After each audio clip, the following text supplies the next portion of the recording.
नमस्कार साथियों, आज भगवत गीता का छठा अध्याय भी आप सबके आशीर्वाद से संपन्न हुआ। आइए इसके सार को संक्षेप में समझते हैं। श्रीमद् भगवत गीता के छठे अध्याय को आत्म संयम योग यानी ध्यान योग कहते हैं। इसमें भगवान कृष्ण मन पर नियंत्रण, ध्यान साधना और निष्काम कर्म के महत्व को समझाते हैं। इसका सार यह है कि व्यक्ति को स्वयं के प्रयास से मन को जीतकर अपना मित्र बनाना चाहिए, न कि उसे शत्रु बनाना चाहिए। यह अध्याय संतुलित जीवन और निरंतर अभ्यास द्वारा आत्मज्ञान प्राप्त करने का मार्ग बताता है। कुछ मुख्य बिंदुओं पे आपका ध्यान केंद्रित कराना चाहते हैं। पहला, मन की जीत।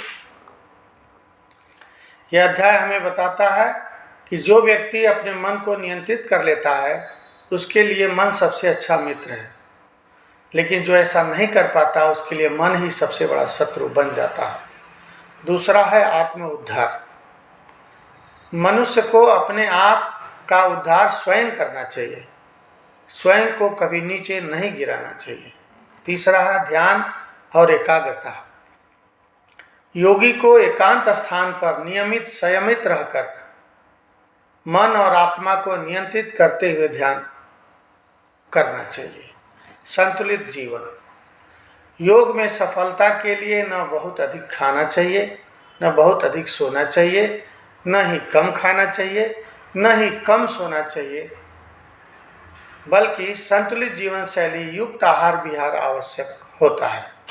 समता का भाव। एक सच्चा योगी हर परिस्थिति में, सुख में, दुख में, ठंडी में, गर्मी में, मान में, अपमान में स्थिर रहना सिखाता है या रहता है। आत्म साक्षात्कार।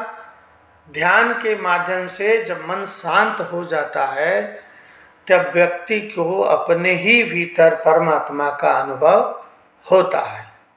और आखिर में इस योग का फल क्या है? योग में कभी असफलता नहीं होती है। योग में कभी असफलता नहीं होती है। यदि अगर आपके जीवन में योग करते करते पूरा अभ्यास न हो पाया और प्राण वायु छूट गई, अभ्यास अधूरा रह गया, तो भी साधक को अगले जन्म में वहीं से शुरुआत करने का पुनः मौका प्राप्त होता है। अतः यह अध्याय शारीरिक और मानसिक अनुशासन के माध्यम से आंतरिक शांति और आत्म साक्षात्कार, सेल्फ रियलाइजेशन प्राप्त करने की तकनीकी सिखाता है। आशा करते हैं कि इस छठे अध्याय को आप अच्छे से समझ पाए होंगे।